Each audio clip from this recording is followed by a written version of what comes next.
kalau mau diterima di pergaulan ataukah mau biar bisa masuk nih dalam lingkungan, kenapa enggak ya? Kenapa enggak kita kumpul deh. Gimana kalau kita patungan semua nih, kita beli saham. Mendingan kita nongkrong, kita minum boba boleh. Tapi kita punya saham juga, gimana tuh? Kan cakep kan? Kirain satu boba bareng-bareng. Bisa jadi satu boba bareng-bareng. Tentukan memangnya yang kita anggap sehat itu apa sih? Ternyata misalkan punya skuter kah, punya mobil kah, ataukah punya apartemen kah, atau kos-kosannya naik kelas, tadinya kecil lebih besar, Punya pacar kaya, punya itu pacar kaya, punya pacar kaya. Itu tujuan investasi yang lain tuh. Itu tujuan investasi hati. Investasi hati.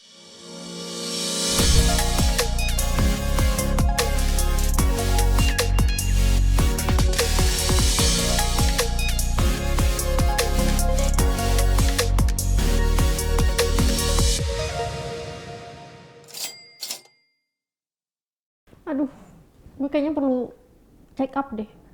Kenapa, sakit apa? Ini nih, enggak, bukan. Sakit perut.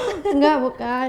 Kayaknya gue harus financial check up deh. Gue kayak ngerasa dompet gue tuh sakit mulu. Selalu gak punya uang. Kayaknya ada keluhan sesuatu nih. Pasti siapa tahu dengan sembuhnya penyakit keuangan gue bisa lebih kaya kan, lebih tajir. Amin. Dan kesehatan fisik juga lebih baik Dan ya. mental juga lebih baik seharusnya. Ini mau financial check up berarti? Iya, mau banget. Ya berarti kan kita nggak ke rumah sakit, ya kan? Terus kita kemana dong kalau nggak ke rumah sakit? Tetap di sini kita mau panggil nih narsum kita buat financial medical check up kali ini di Generasi Cuan. Ada Mas Luki Purnomo, Bayu Purnomo, selaku ekonom financial market specialist. Jadi ini dokter ya? Dokter, tapi dokter keuangan. Dokter finansial, ya dokter keuangan. Dokter duit. Keren. Apa kabar? Baik Mas, apa kabar? Aku baik. Aku nggak baik sih Mas. Makanya aku mau financial check up. Tadi dengar mau medical check up untuk medical check up keuangan katanya. Iya, betul. Soalnya sekarang lagi ngetren nih Mas di kalangan anak muda bahasa financial medical check up. Sebenarnya itu seperti apa sih Mas? Jadi kita pisahkan dulu nih, medical check up itu tentu ada banyak indikator-indikasi kan. Jadi kalau kita umpamakan kita masuk ke rumah sakit tuh apa sih rekam medisnya gitu kan? Ada darah tinggi kah? Apakah jantung kah? Ataukah potensi apa? Nah itu jadi itu sebenarnya persamaan ya. Kenapa kita harus medical check up, dan kalau kita umpamakan tujuannya sebenarnya ingin membuat sehat kan, kita ingin memperoleh indikasi. Nah yang di check up kebetulan bukan badan nih, tapi perduitan nih kan gitu. Isi kan. dompet. Isi dompet. Nah jadi tentu banyak indikasi ya, dari indikasi di sana. Yang pertama, apakah memang secara periodik ataukah secara berkala itu mampu nggak nih sustain atau tingkat pengendalian keuangannya itu bertahan nggak nih, misalkan apakah 1 bulan kah, apakah 3 bulan kah, apakah 1 tahun kah gitu kan? Karena 1 hari saya 7 hari. karena ada yang numpang lewat kan gitu. Iya, Itu 7 dia. hari. Saya merasakan. Jadi itulah yang dimaksud kenapa kita harus sebenarnya check up nih, agar supaya kita pinginnya kan sehat nih, sehat terus, kemudian kalau ada kebutuhan, kemudian ada keperluan, baik urgensinya itu yang benar-benar sangat penting, ataupun yang dapat dikatakan tuh jangka panjang itu mampu. Nah itulah tujuan sebenarnya kenapa kita harus melihat financial check up ini penting gitu. Gitu. Nah terus gimana cara ngetahuin kalau keuangan kita ini sehat atau enggak? Itu dari mana, adakah ciri-cirinya gitu? Keuangan tidak sehat, selalu Penting. tidak punya uang gitu. Itu penting nih. Jadi gini, jadi yang pertama kita harus memulai dari basic need ya, atau kebutuhan atau keinginan atau keperluan yang mendasar. Yang pertama itu tentu kita harus punya tabungan. Ini untuk ngecek nih yang pertama nih, tabungan. Nah nanti naik kelas sedikit, kita harus punya asuransi. Misalkan punya tabungan terus kepleset nih di jalan nih, nanti kalau berobat duit tabungan yang diambil. Kalau ada asuransi berarti Di tabungan aman. duit asuransi paling tidak klaim bisa membantu. Nah jadi ada tabungan, ada asuransi. Nah terus untuk ngelihat nih Yang sehat tuh ciri-cirinya apa lagi sih? Iya. Setelah punya tabungan, setelah punya asuransi, Asuransi. punya investasi. Oh gitu. Nah, punya investasi. Jadi Dana darurat mas? itu dana darurat nanti tempatnya itu tersendiri. Nah, tapi yang terpenting ini, misalkan kita jalan nih, kepleset nih, berarti biaya berobat sudah di cover oleh asuransi. Kemudian lagi berobat nih, ternyata saham naik nih, gitu. Ternyata dapat dividen gitu. Nah, yang dimaksud dana darurat itu kelompok daripada asuransi tadi, kelompok daripada turunan-turunan di mana itu dipersiapkan untuk keadaan tertentu. Nah, jadi semuanya sudah ada di 3 kelompok itu. Nah, ini ciri-ciri gimana kita itu sehat nih. Nah, jadi untuk Sakit banget dong ya, aku untuk nggak bisa semuanya loh. udah kronis kayaknya. Coba kita cek. Udah Ini kan- kronis sih kayaknya. ini kan kalau aku tabungan ada tapi nggak banyak. Iya. Nah asuransi nggak ada tapi investasi ada, ini kelengkap ini. Nah, jadi misalnya ini, tabungan ada, investasi ada. Asuransi yang nggak ada. Asuransi nggak ada. Nah, kalau misalkan nanti perlu atau sesuatu hal terjadi, nanti duit investasi pasti yang digunakan untuk cover itu. Nah, itu jadi nggak cakep tuh masalah Apalagi aku. pertimbangan keuangannya gitu. Jadi memang harus memiliki 3 itu. Nah, tentu kita harus rajin nih. Memulainya bagaimana? Memulainya itu harus membedakan mana yang kita maksud keinginan, mana yang kita maksud kebutuhan, kan gitu. Jadi jangan rajin-rajin minum boba kesana kesini, tapi token listrik bunyi. Iya, bener. Tapi Token kalau listrik bunyi gitu. kalau aku punya tabungan tapi untuk traveling gitu. Nah, itu dia. Ini bener. Pulang, Aku punya pulang tabungan traveling tapi buat token bunyi. Aduh, gimana? Investasi gak punya, asuransi gak punya, tapi tabungan punya. Tapi Iya. dan itu kayak dibekuin buat traveling. Buat Nah, dipakai buat jalan-jalan Iya. nantinya. itu gini, itu fenomena yang menarik ya, itu fenomena yang bagus banget. Jadi memang sekarang kalau kita lihat healing itu perlu sebenarnya. Kemudian jalan-jalan itu perlu. Tapi kita harus mikir nih, kita harus buat konsep gimana sih sebenarnya kalau kita itu cari atau melakukan tindakan itu dengan dasar 2. Apakah kita melakukan transaksi berdasarkan harganya atau nilainya gitu. Nah, misalkan kita pengen healing nih, kita lihat dari 2 tadi. Kalau harga itu adalah apa yang kita bayar saat ini. Kalau nilai, apa yang akan kita dapatkan? Bentuknya berbeda. Harga apa yang kita bayar? Nilai apa yang kita dapatkan? Iya. Nah, jadi misalkan kita nabung nih untuk traveling, kita harus pikir benar-benar nih. Misalkan kita mau kemana, destinasi apa, apakah kita benar-benar pingin satu agenda ini, agenda travel ini untuk kita bayar harganya, karena itu untuk saat ini aja. Misalnya kebetulan lagi stres, lagi putus cinta, kayak lagi apa, kayak kan pingin kita pingin hang out, kita pingin healing gitu. Mas Luki ini peramal ya. Ya kan? Bener-bener. Jadi apakah itu untuk saat ini atau untuk masa depan? Karena kan contoh nih, bayangin kalau kita bisa bedain. Oke, 30% destinasi yang dekat-dekat aja deh. 70%-nya dibelikan investasi.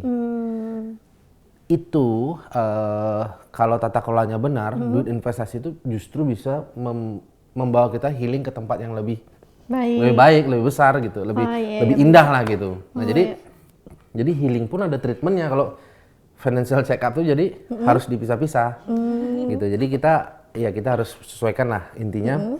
Kalau harga itu yang kita beli tiket itu apakah untuk saat ini ataukah kita pingin sesuatu yang kita transaksi itu punya nilai. Nah, berarti apa? Oke, 30% deh, minggir-minggir aja ke yang dekat-dekat aja deh.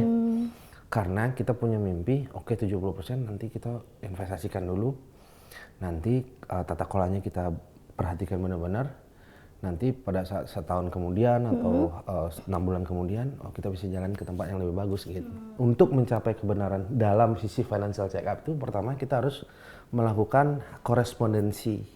Maksudnya? Korespondensi itu kita lihat nih, bener nggak sih kita ini menabung dengan tujuan, gitu. Misalkan misalkan apakah beli mobil kah, ataukah vacation, ataukah pingin buat usaha, atau ternyata pingin punya tujuan yang lain nih, beli rumah kah? Bener nggak sih? Nah, kita sendiri harus korespondensi nih sama diri kita. Bener nggak nih yang kita pilih ini sesuai? Jangan sampai kita nanti sakit, kemudian kerja gila-gilaan, kerjain, tapi ternyata itu tidak feedback yang bagus. Ya. Jadi kita harus korespondensi. Nah, itu cara yang pertama tuh untuk mencapai kebenaran financial check up nih. Yang kedua, kita harus lihat performance. Nah, selama ini nih misalkan nih Ken, ternyata performance saya nggak oke nih. Kenapa? Habisnya numpang lewat doang, sehari doang habis itu hilang lagi gitu. Iya kan? Nggak sehari. Contoh. 20 hari lah. 20 hari? Ya, lumayan lah. Contoh, ya kan? Terus Mei misalkan, punya saham punya, reksadana punya, Wih, keren. tabungan punya. Tapi kalau ada apa-apa rumah sakit, aduh nanti nggak bisa klaim. Duit itu dijual. Nah, jadi kita harus lihat performance. Nah, ini yang kedua ya. Kita ini tagline-nya kita ingin mencapai kebenaran financial check up. Pertama korespondensi, yang kedua itu adalah performance. Kita harus lihat performance kita ini. Bener nggak sih kita nanti, jangan-jangan kalau dalam kondisi pincang begini, kita kita pingin beli mobil, bisa cicil 3 bulan, bulan keempat, 5, 6, 7 nggak bisa, mobil tarik. Jadi konslet tuh listriknya tuh. Satu tegangan tinggi, satu tegangan rendah kan gitu. Nah, kemudian yang ketiga, itu pragmatis. Nah, pragmatis itu gini, kalau kita mau financial check up, itu secara pragmatis itu dampaknya kita rasakan langsung atau nanti. Contoh kayak Niken tadi, kita pingin punya hasil financial check up yang bagus. Nah, sebenarnya kalau sudah bagus, untuk apa nih? Mau untuk healing, pergi ke destinasi tertentu lalu habis kerja lagi cari duit, ataukah dibagi dua?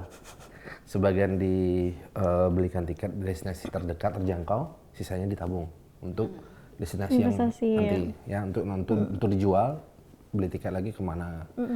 Nah, jadi harus pragmatis. Nah, pragmatis itu kita ngelihat apa sih manfaatnya untuk diri kita gitu. Nah, kemudian yang berikutnya itu adalah konsensus. Nah, konsensus itu bahasa sederhananya nih, kita harus mengukur nih, kita usia berapa, kita mau mencapai kemana, kira-kira sesuai nggak nih rute waktunya. Jangan sampai kita sakit gitu. Itu bagian lah bagaimana kita mencapai kebenaran tuh untuk menemukan financial check up. Semuanya harus dimulai dari beberapa poin tadi. Faktor-faktor apa aja nih Mas yang ngebuat keuangan kita tuh nggak sehat? Pertama gaya hidup pasti. Pertama sih gaya hidup. Sadar. Pertama gaya hidup, ya kan? Ya kan? Iya bener sih. Nah, jadi kalau gaya hidup nggak bisa ngebagi ya, mana yang benar-benar pingin banget, mana yang benar-benar butuh, itu konslet. Ya dong Mas Luki. Itu konslet tuh. Jadi overlap, ya kan? Keranjang e-commerce-ku. Ya kan? Kadang-kadang kita scroll gitu mau tidur, yang tadinya nggak butuh jadi butuh. Iya benar. Yang tadinya nggak pingin jadi pingin. Bener. Nah, jadi terus gini, yang pertama gaya hidup, yang kedua itu rupanya apa? Inner circle. Oh gitu? Iya, inner circle. Pergaulan. Tapi saya nggak punya teman, gaya hidup saya tetap tinggi loh. nggak ada biaya untuk bergaul, jangan-jangan nih. Nggak ada biaya untuk nongkrong nih, jangan-jangan nih. Jadi gini, kenapa inner circle nih? Jadi gini, kita hari ini itu adalah masa depan kita 5 tahun yang akan datang gitu. Jadi kalau kita kumpul nih sama teman-teman yang memang nggak sama-sama pingin mengelola keuangannya dengan sehat, itu ambiar deh. Oh gitu ya. Nah, ambiar deh, karena kan ayo kita ke beach club. ayo kita shopping, gitu kan. Ayo kita jalan-jalan kemana, vacation. Nah, itu inner circle tuh. Jadi kita harus makin lama ini makin selektif ya, makin selektif. Kenapa? Maunya itu sama-sama sehat gitu. Ke depan itu kita juga dapat semangat yang sama, di mana lingkungan itu sangat mempengaruhi gitu. Jadi saat mau boros diingetin, jangan-jangan kan kita mau ini gitu ya. ya. Misalkan nih, ada film baru ini nonton gitu. Nah, kalau itu di acara yang di akhir bulan, wah agak gimana nih? Iya sih, Karena benar. kan pas lagi tipis-tipisnya nih. Tapi kalau punya inner circle yang itu, kita nonton nanti aja. Dan kita nonton nanti benar-benar yang kita cari deh. Toh di platform online lain kita bisa lihat kok, kecuali benar-benar ada event gitu misalnya. Bener sih, tapi anak muda emang kebanyakan kan mau validasi ya. Maksudnya kayak mau diterima di pergaulan, iya. Jadi keseret gitu loh, Mas. Nah, jadi kalau mau diterima di pergaulan ataukah mau biar bisa masuk nih dalam lingkungan, kenapa enggak ya? Kenapa enggak kita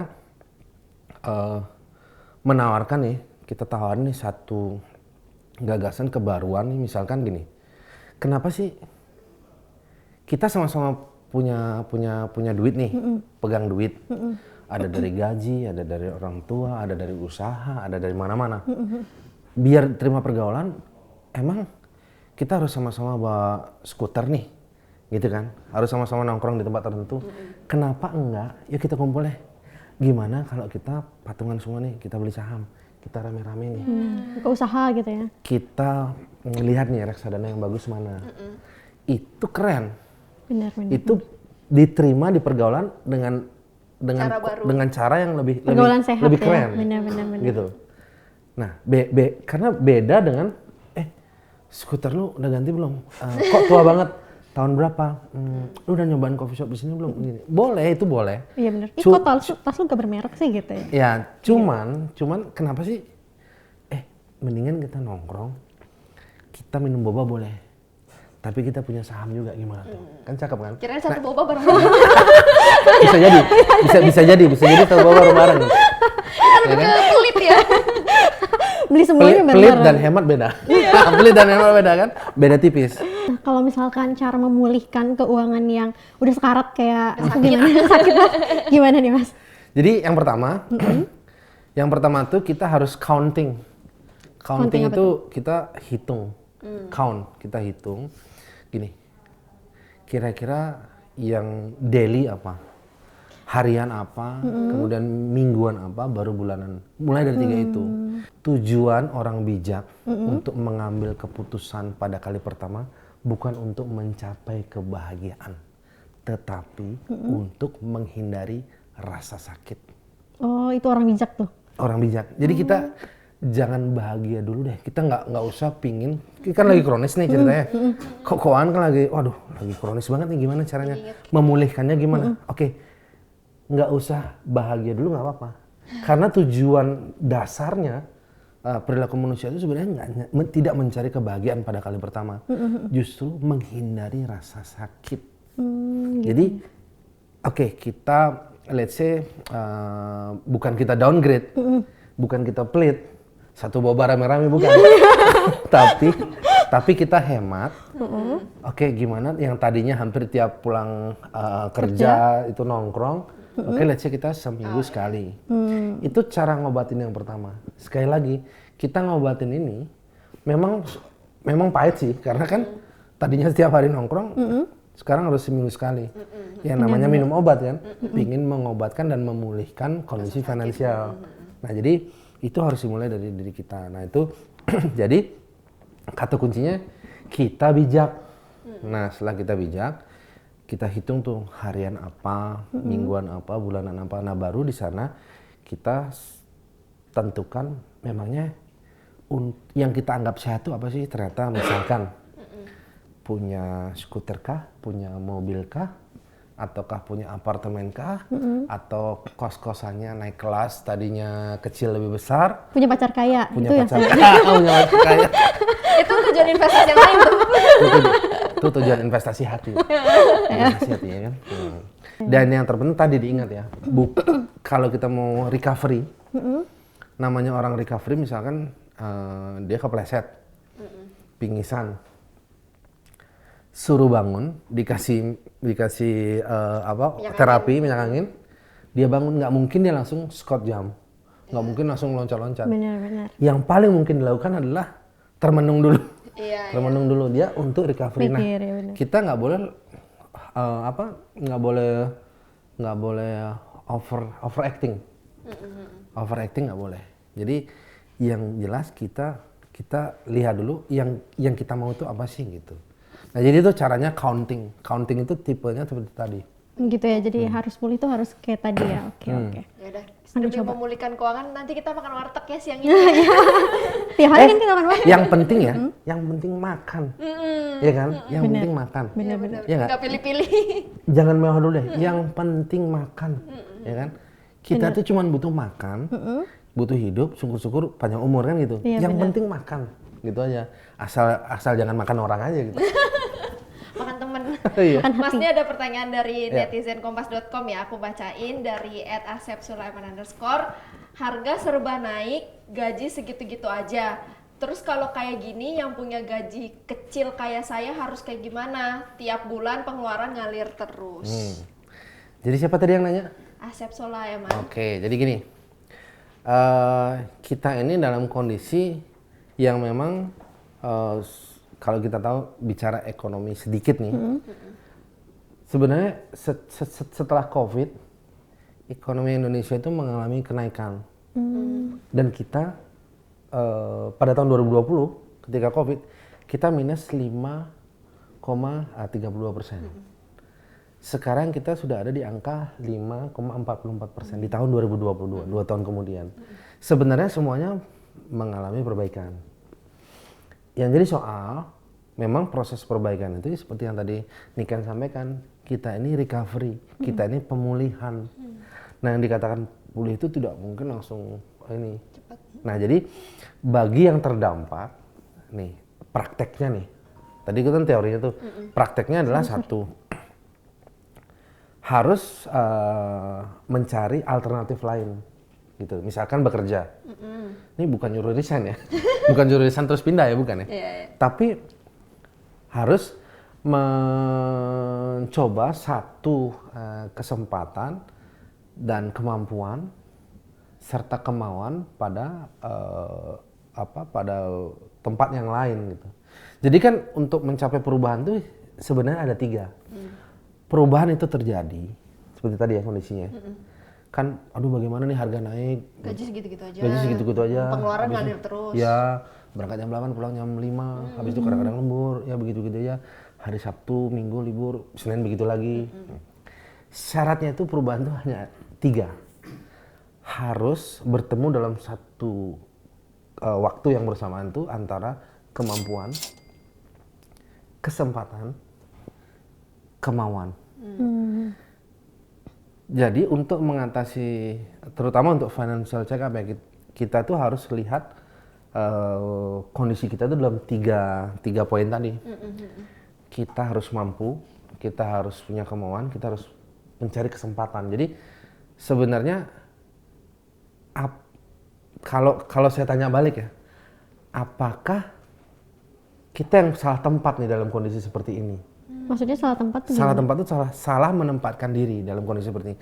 Bukankah kita harus mencari satu proses lain? Ini sekali lagi bukan nyuruh resign ya, tapi kalau memang merasa mampu, merasa punya kemampuan, yang lebih baik gitu kenapa ya? nggak dicoba gitu? Oh, Nah gitu. jadi karena hal seperti ini itu terjadi dan terjadi terus. Jadi gini, misalkan kita kondisi kita statis, pikiran kita, hati kita tuh statis. Aduh, gaji segini-gini aja, hidup begini-begini aja, jam 8, jam 5 pulang, kalaupun nongkrong jam 9, duit habis. Kemudian ketemu hari Sabtu libur, have a nice weekend, thanks God it's Friday. Ya kan? Besok minggu tiduran, baru tiduran, aduh ternyata besok hari Senin. Nah, berarti apa? Sebenarnya kita itu harus ngelihat satu pola pikir yang tadi, di mana kalau kita punya kemampuan rasanya bisa deh gitu. Kalau kita berpikir statis, selamanya kita akan statis gitu. Nah, lawan dari statis ini kita harus dinamis. Gitu. Kita harus coba gitu. Jadi jangan harap ada perubahan kalau kita tidak mau memodifikasi modifikasi. Begitu juga keuangan ya, jangan harap ada keuangan yang sehat kalau kita selamanya tidak mau merubah gaya dan spending dan sebagainya itu. Sadar. Gitu, ya kan? Oke, kita akan mau lanjut lagi nih Mas ngobrol Ya. soal financial check up-nya tapi di video part 2 ya di YouTube channel kompas.com dan juga Generasi Cuan. Doni SGWA gitu kan. Nih, dia mau nanya Mas, ide usaha sampingan apa yang tanpa modal tapi bisa nambahin pemasukan tiap bulannya? Biar sehat nih keuangan gue, sakit mulu tiap bulan, emosi. Emosi jiwa. Mas Doni kita padamu. Jadi ini tujuan segmen yang sangat fenomenal itu mencari cuan tanpa modal. Itu dia. Kita harus berinvestasi dari leher ke atas, ke sini, gitu. Jadi Kejidat maksudnya. pikiran. Kirain treatment. Jadi jangan-jangan mikirin itu tuh, mikirin gimana caranya cuan tanpa modal. Ya, kita lihat sugar daddy, ya. Sugar daddy. Pacar kaya. Pacar kaya. Nah,